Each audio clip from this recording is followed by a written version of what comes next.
Bonsoir, bienvenue dans votre journal. Voici les titres. Une tonne d'oignons récoltés à Pointe-Boute, destinée à des associations caritatives du pays. Une production destinée à la commercialisation, mais qui reste invendable. Un acte solidaire pour éviter le gaspillage. À Canala, les habitants des tribus de la Crouenne, Emma, Aouli veulent un nouveau bassin.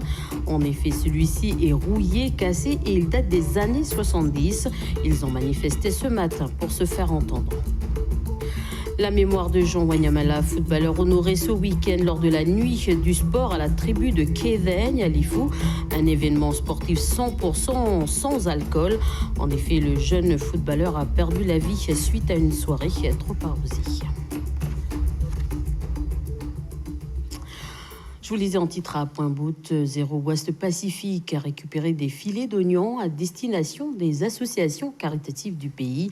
Une production destinée à la commercialisation, mais qui reste invendable. Un acte solidaire pour éviter le gaspillage. Un reportage d'Ismaël Wakaseou et Antoine Reis. Combien t'as mis, Denis? 10, hein? 5.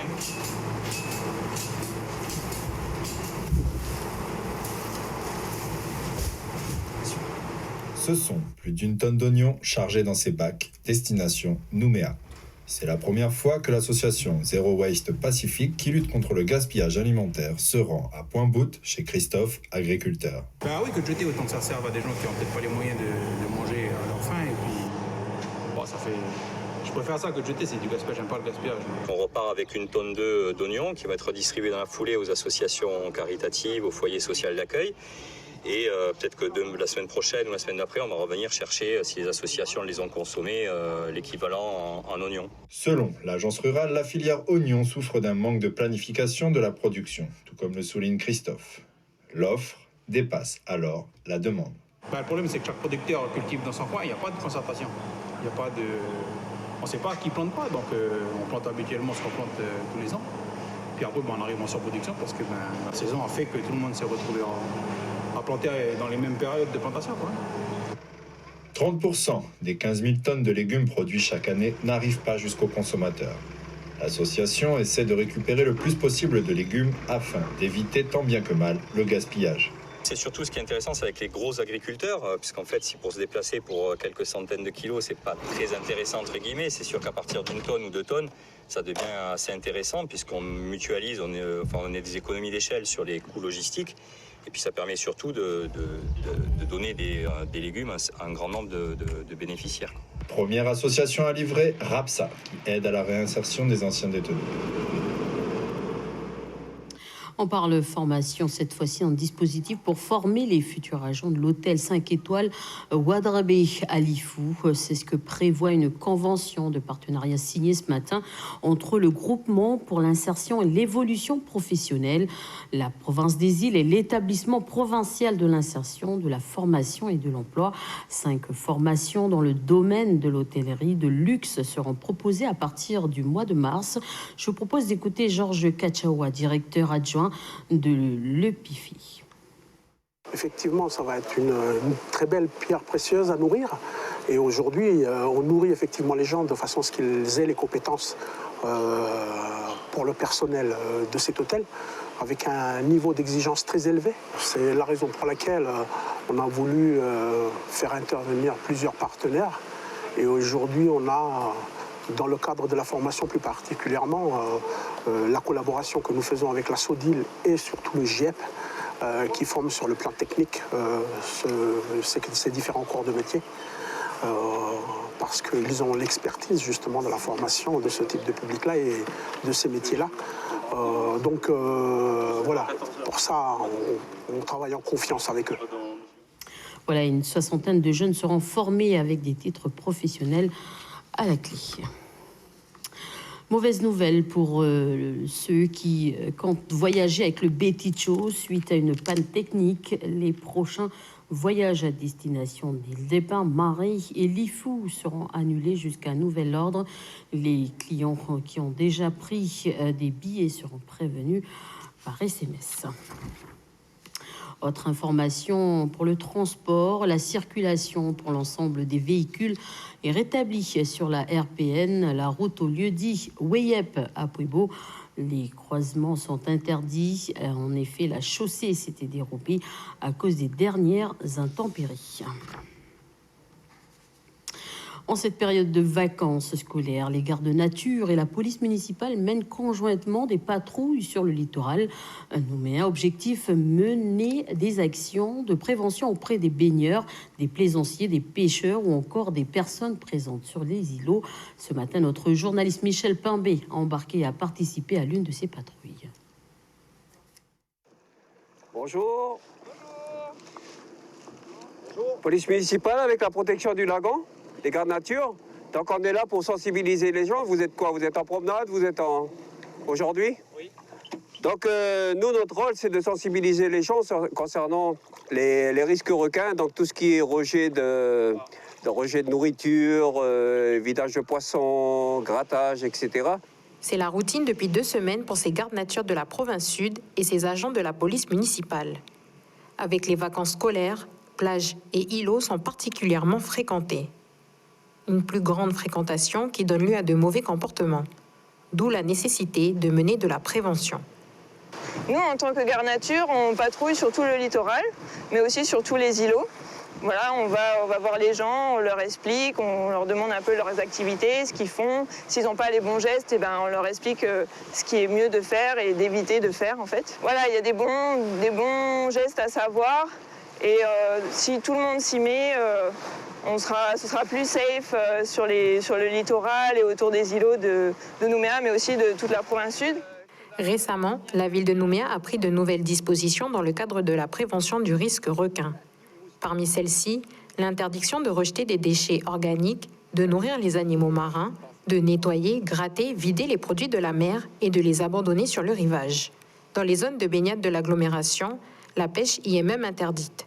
Des sanctions sont même prévues à cet effet. La province sud, par le biais de son code de l'environnement, a la possibilité de dresser une 4e classe de contravention en timbre-amende, c'est-à-dire en amende simplifiée, tout de suite, sur place. Après, si vraiment la personne est vraiment en exagération, c'est-à-dire qu'elle vide l'ensemble de sa pêche et tout ça, ils peuvent jusqu'à aller faire un procès verbal qu'ils transmettront au procureur. Ce sera beaucoup plus important. Les patrouilles se poursuivront tout le long des vacances scolaires.